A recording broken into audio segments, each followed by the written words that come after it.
बड़ी ही शक्ति है शिव नाम में, नमः शिवाय में। माता महादेव को चाहती थी और इसी पंचाक्षर मंत्र से महादेव को पाया, नमः शिवाय से ही। आपने गुरु बनाया है और इसी पंचाक्षर मंत्र के सहारे आप भी महादेव को पा सकते हैं, शिव धाम को पा सकते हैं। जैसे राम ने शिव की आराधना किया, उन्हें समुद्र पार कर दिया, वैसे आप शिव की आराधना करते हैं, लोटा जल चढ़ाते हैं, नाम जाप करते हैं, तो भोले बाबा आपको भी पार कर देंगे। बड़े ही दयालु है महादेव।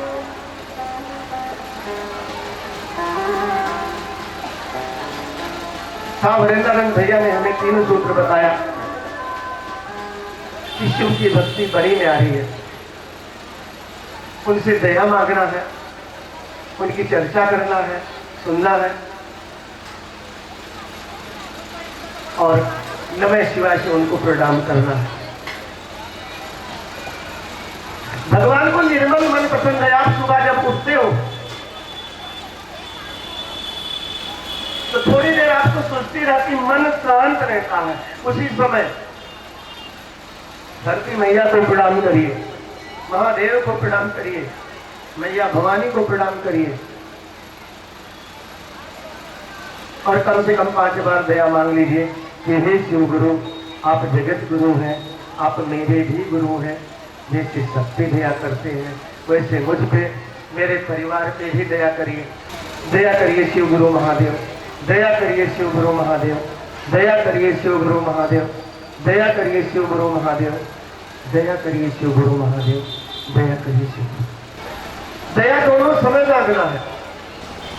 ये हमारा काम है, रोज सोचे कि हमने कितना श्वास भगवान की पूजा में, पाठ में, सत्संग में, भजन में, कीर्तन में खर्च किया।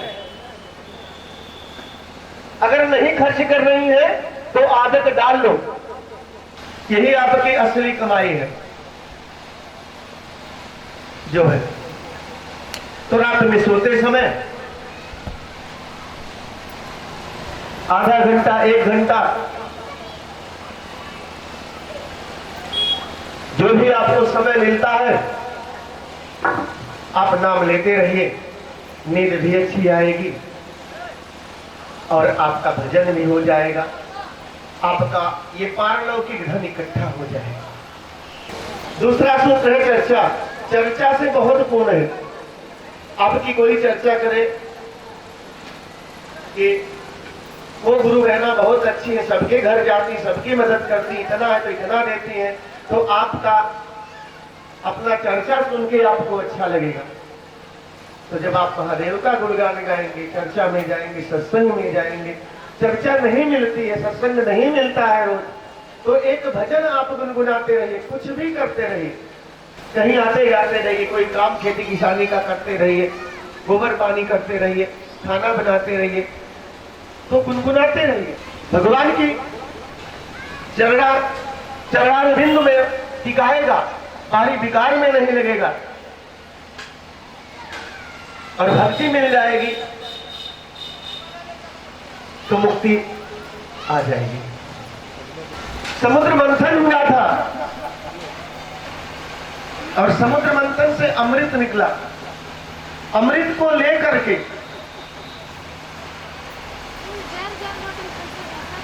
देवताओं में झगड़ा, छीना झपटी होने लगी। कभी कुंभ लेकर के, जिसमें अमृत था उसको, उस कलश को कुंभ भी कहते हैं, उस कुंभ को लेके भाग रहे थे। कभी देवता छोड़ लेते, देवता भाग लेते तो असुर छीन लेते। ऐसे चलता रहा और उस छीना झपटी में इस धरती में भी 4 जगह अमृत कलश से छलक के, कुंभ से छलक करके गिरा और जहां जहां गिरा वहां कुंभ का स्नान लगता है। 12 साल पे पूर्ण कुंभ और 6 साल अमृत की बूंदें गिरी थी। और जब योग बनता है, वो जब गिरा था वो योग कुंभ का, तो उस समय कितने बजे से कितने बजे के बीच में स्नान करना है अगर आप संगम में, प्रयागराज में संगम में, गंगा जी में, जमुना जी है, अगर त्रिवेणी संगम में स्नान करते हैं तो कहा जाता है कि आप बार बार जन्म मरण से मुक्ति पा जाती है, आपको अमरता की प्राप्ति होती है। बहुत सारे लोग जाते हैं। सबसे ज्यादा दुनिया में अगर फल मिलता है तो ये सत्संग।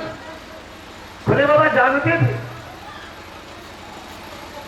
कि सत्संग बार बार जन्म मरण से हमें मुक्ति दिला सकता है, इसलिए माता के हर जन्म में उन्होंने सत्संग उन्हें कराया, स्वयं सुनाया या कराया। सभी के जन्म में कुंभज बाबा के आश्रम में राम की कथा चल रही थी, सुनाया। सभी को अच्छा नहीं लगा, बीच में ही कहा इस सत्संग से अच्छा तो मेरी मौत आ जाती। सत्संग पूरा नहीं हुआ, अंत में मौत आ ही गई, मांगा तो। पार्वती के जन्म में सो गई, खंडित हो गई कथा।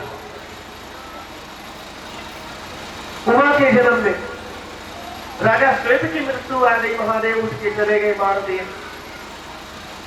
जमराज को महादेव का एक नाम बड़ा महामृत्युंजय, मृत्यु को जीतने वाला। कुष्मांडा के जन्म में महादेव के साथ मैया बैठी है कैलाश पे, महादेव देख रहे हैं। मैया भी देख रही, बोले क्या देख रहे हो? बोले बस तुम्हें देख रहा हूं। बोले ये शरीर तो मेरा छूट जाता है, मैं फिर आपकी तपस्या करती हूँ, ठंडी में, गर्मी में, बरसात में, प्राण पीड़ा फटो पीड़ा सहती हूँ। आप तो अजर अमर। बोले आपको तो सुनाना चाहा, हर बार प्रयास किया सत्संग, लेकिन खंडित हो गया, चलो आज फिर सुनाता हूँ सत्संग। बोले बाबा ने कहा मैया से, मैया ने कहा ठीक है। मैया ने आंख बंद करके महादेव के बाएं कंधे पे अपना सर टिका दिया, और भोले बाबा ने भी ऐसे सर कर लिया और आंखें बंद करके सत्संग कहने लगे, मैया सुनने लगी। उसी समय महादेव का एक भक्त था जिसका नाम था चित्ररथ। राजा चित्ररथ महादेव की परम भक्त थे, घोर तपस्या किए थे। इतना उन्हें तब से फल मिल गया था कि वो चाहते तो उनका रथ आसमान में भी उड़ता। एक बार चित्ररथ अपना रथ उड़ा रहे थे, जा रहे थे, और मन एक भगवान का गीत गा रहे थे, भोले बाबा का गा रहे थे, और मन में कामना आती है कि जिस महादेव की मैं पूजा करता हूं, अगर मेरा रथ खराब होके कैलाश से गिर जाता तो उस भोलेनाथ का दर्शन हो जाता। यही सोच रहे हैं, भजन गाते हुए उठते जा रहे हैं, रथ पे बैठ के विचरण कर रहे हैं आसमान में।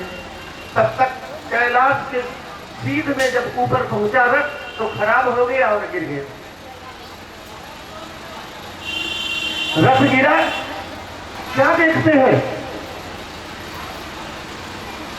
कि महादेव मैया से सर टिका करके प्रेम अलाप रहे हैं, और मैया भी देखो दिन में प्रेम में पड़ी है। ये जगत के माता पिता है, क्योंकि उनके अंदर छवि कैसी थी, महादेव की भस्मी लगा के बैठे तपस्या करते हैं, और महादेव तो मैया को सत्संग करा रहे, कथा सुना रहे हैं। लेकिन हमारी सोच, हमारे खोट हमारे सोच में होती है। कहने वाला तो कुछ कह रहा है, समझने वाला क्या समझता है ये उसके ऊपर है। गुरु जी आपको कथा सुना रहे हैं, अब ये कथा कितनी आपकी समझ में आती है ये आपके ऊपर है। आपकी समझ कैसी है, कैसा आप सोचते हैं। एक डॉक्टर के पास एक मरीज गया, डॉक्टर ने देखा नारी, कहा बेटा ये दवा है, औषधि है, इसको पीना सुबह शाम दोपहर, लेकिन हल्का भोजन लेना, हल्का भोजन लेना। उसने कहा ठीक है। दवा लेके चल रहा है और रास्ते में सोच रहा है कि दुनिया में सबसे हल्का भोजन है क्या। अब देखिए उसकी सोच, आपकी सोच कैसी है, कथा तो हम सुना रहे हैं, आप किस नजर से सोचती है, कितना सोच पाती है। अब वो कहता है कि सबसे भारी है तो पृथ्वी, उससे हल्का है तो पानी, क्योंकि पृथ्वी के ऊपर पानी है, और पानी से हल्का है तेल, कि पानी में तेल डालो तो ऊपर तैरता है, और तेल से हल्का है, तेल में डाल दो कचौरी पूरी समोसा तो भी ऊपर तैरता है। बोला सबसे हल्का है समोसा कचौरी पकौड़ी, ये सारी चीजें अच्छी हैं, ये हल्का भोजन है।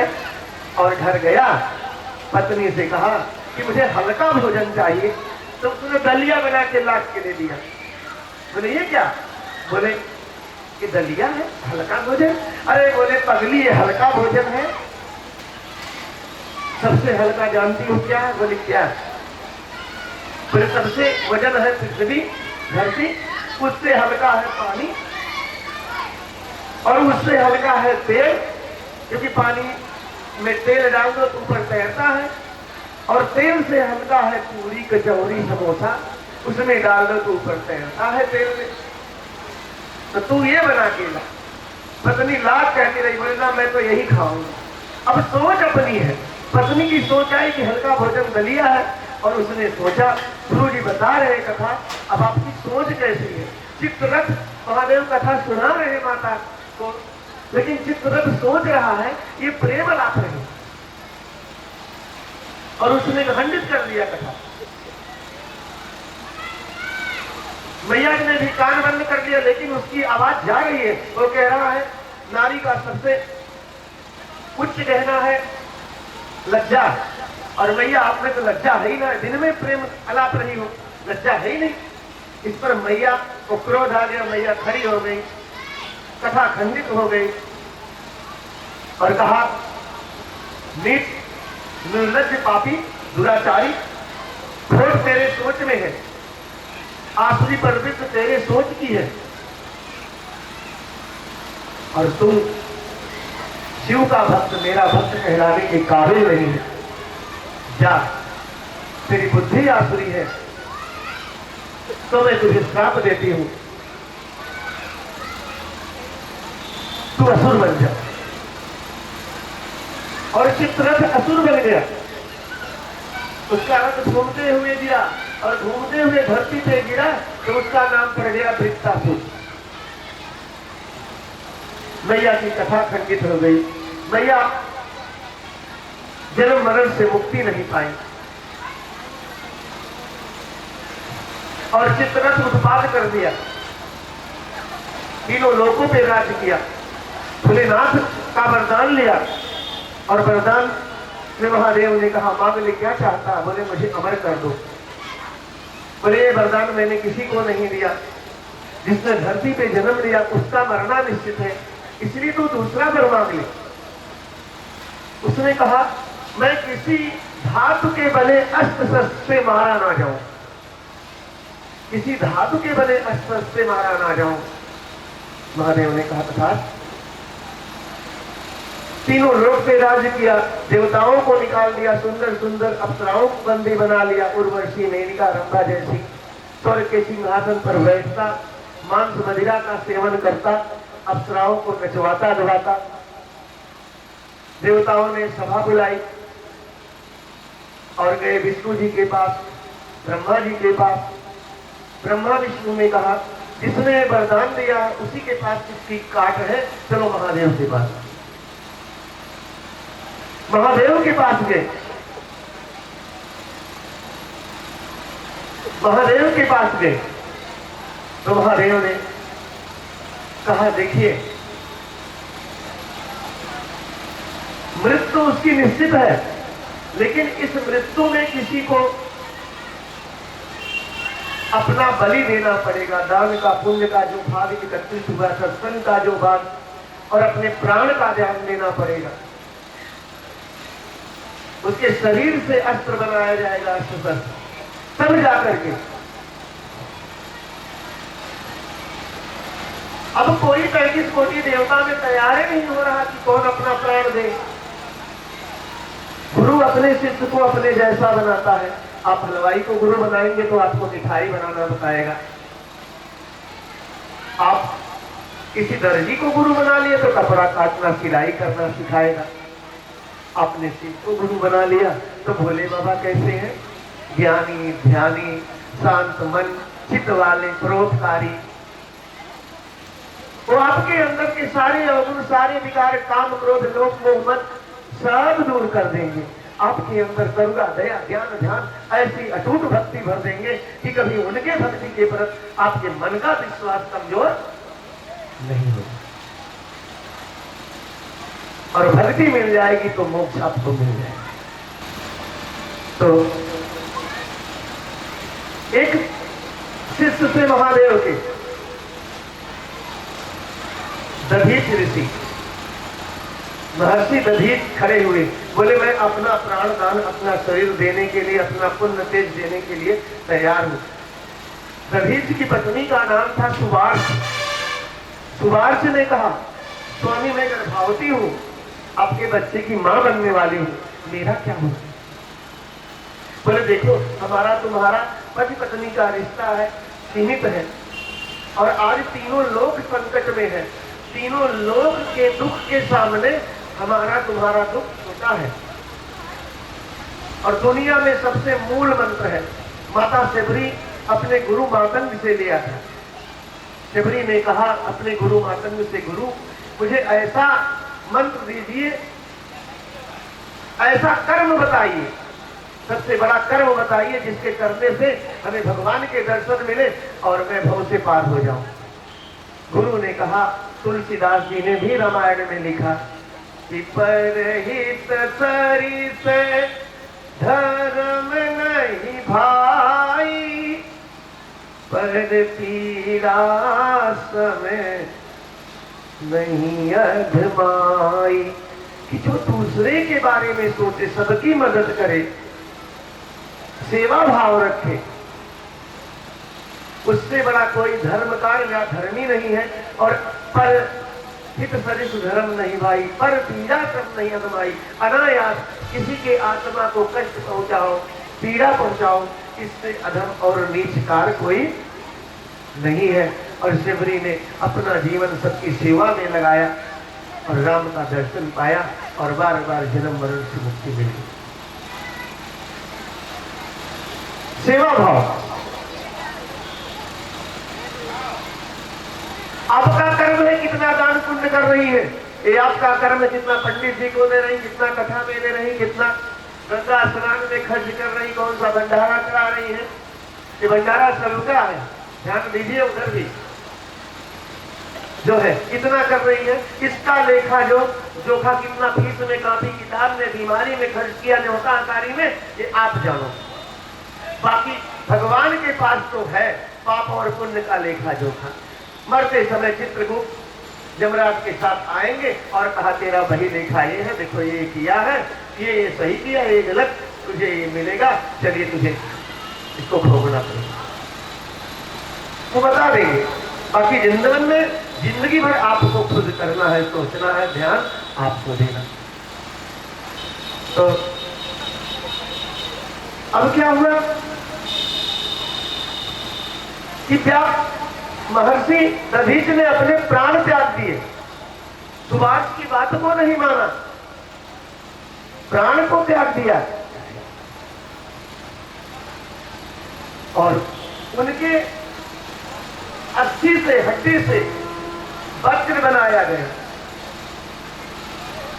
किसी धातु का नहीं, दधीच के तेज से, तप से, उनके हड्डी से, वज्र से, ये जो इना होता है, जो इसमें ज्वाइंट रहता है रीढ़ की हड्डी में, इससे अस्त्र बनाया गया जिससे वृत्तासुर का वध हुआ। और बाकी शरीर को उनकी पत्नी जो गर्भवती थी सुभाष, चिता लगा के बैठ गई लेके। महादेव जाते हैं, महादेव कहते हैं कि ये सुभाष, तुम्हारे गर्भ में मेरे शिष्य की निशानी है, उसको लेके सती मत हो, उस ऋषि की निशानी को बाहर आने दो, मैं उसकी सेवा करूंगा, माता पिता का प्यार दूंगा। उन्होंने 3 मुक्का मारा और गर्भ बाहर आ गया। फिर महादेव ने लाड़ लगाया और एक पीपल का पेड़ था, जैसे यहाँ पे भी पीपल का पेड़ है, यहाँ तो देखिए पीपल का पेड़ इधर, नीम और वट इधर। ब्रह्मा जी के कटे सर से महादेव ने बनाया था ये वट वृक्ष, उन्हें दूसरा सर प्रदान किया और कहा इसके नीचे मेरी पूजा होगी। और नीम के पेड़ में माता वास करती है। ऐसा पेड़ आपको बाहर हर जगह देखना नहीं मिलेगा, बट ईश्वर महादेव और मैया भवानी एक साथ हो, अर्धनारीश्वर पेड़ है। और लिखा है ऐसे पेड़ के नीचे, बट पेड़ के नीचे, बेल के पेड़ के नीचे अगर आपने एक माला जाप की है, एक कथा सुनी है, तो 1000 कथा के बराबर उसका फल मिलता है। ये आसान कथा नहीं है जो आप सुन रहे हो। या मठिया माता में हर बुधवार को होती कथा 1 से 4 बजे तक। और लोगों से पूछिए कि माता का स्थान बसखारी वालों से, जो मानता है जरूर मिलता है। और पीपल का पेड़ के बारे में लिखा है कि मूले ब्रह्मा तने विष्णु शाखा रुद्र महेश्वरा पात पात देवानाम वृक्षराज नमस्ते। मूल माने होता जड़, पीपल की जड़ में ब्रह्मा जी का वास, तने विष्णु ऊपरी भगवान नारायण का वास, विष्णु जी का वास तने में, शाखा रुद्र महेश्वरा, हर डाली हर शाखा में स्वयंभू महेश्वर बोले बाबा वास करते हैं। पात पात देवानाम, हर पत्ते पत्ते में 33 कोटि देवता वास करते हैं। वृक्षराज नमस्ते, ऐसे वृक्ष को रोज प्रणाम करना चाहिए। पीपल के खोड़र में पीपल का पत्ता की सेज लगाते, पीपल के डंडी का दूध पिला के महादेव ने उस बच्चे को रख दी। पीपल के पेड़ में देख रेख किए, लालन पालन किए सारे देवता भी, और इसलिए उस बच्चे का नाम पड़ा पिपलाद मुनि, जिसके गुरु स्वयं महादेव बने। और वो बच्चा बहुत दधीर ऋषि का बच्चा पिपलाद मुनि आगे चल के अपना नाम रोशन किए। तो सत्संग आपके जन्म जन्म के पाप काट देता है। हो सके तो इस जीवन में अगर ये कर्म कर लिया, शिव की भक्ति कर लिया विश्वास के साथ और सत्य के साथ, और बार बार सत्संग सुन लिया, तो समझ लो आपके पूर्व जन्मों का कुछ पूर्ण गुलक से भरा था, पूर्ण से गुलक भरा था, जो आपको बार बार कथा में आने का मौका मिल रहा है। बार बार आप कथा में जा रही हो, इसलिए एक बार अपने लिए ताली बजा लीजिए। आपने जीवन में बहुत अच्छा काम किया।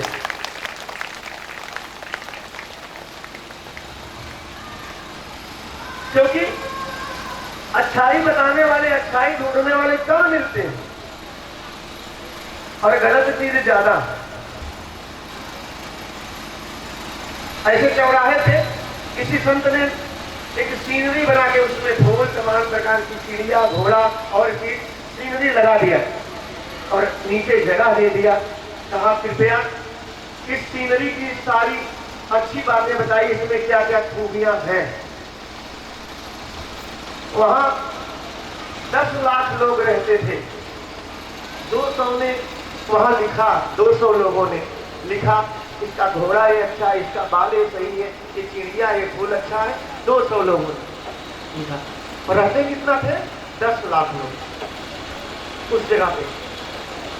फिर मिटा दिया, फिर लिख दिया इस सीनरी में कमियां क्या क्या है, इसकी कमी ढूंढो। और कमी जब ढूंढना हुआ, महाराज 10 लाख लोगों में से 8 लाख लोगों ने लिख दिया इसमें ये कमी, इसका बाल ऐसा होना चाहिए, इसके कान ऐसे होने चाहिए, फूल ऐसा होना चाहिए, ऐसा होना चाहिए, ऐसा होना चाहिए। हम अच्छाई तो ढूंढते ही नहीं है किसी में, सब में कमी की नजर से देखते हैं, कमी ढूंढते हैं। जबकि आप जब उंगली उठाते हो तो 3 अंगुली आपके तरफ रहती है। भगवान कहते तू अपने अंदर की कमी दूर कर। और ये दूर कैसे होगी? तू सत्संग में जाएगा, जाएगी, मेरे चरणों में मन लगाएगा, मेरे चरणों में मन लगाएगा, तो मैं तेरी सारी कमियों को दूर करूं।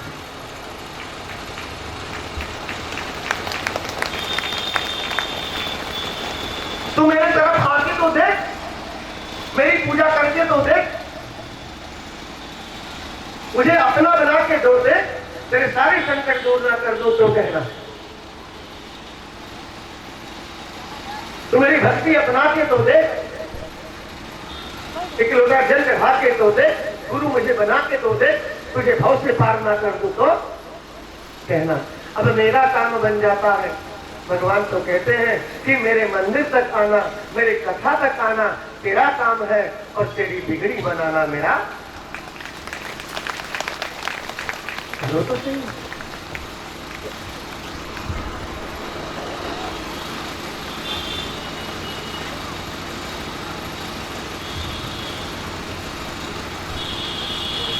भोले बाबा भी व्यक्ति करते, भोले बाबा नारायण को याद करते हैं, उनके राम के रूप को। राम का बाल्यावस्था का रूप बड़ा मजेदार लगा महादेव, और राम जी नारायण जी महादेव की आराधना करते हैं। चलिए गीत के साथ फिर कथा को आगे बढ़ाते हैं।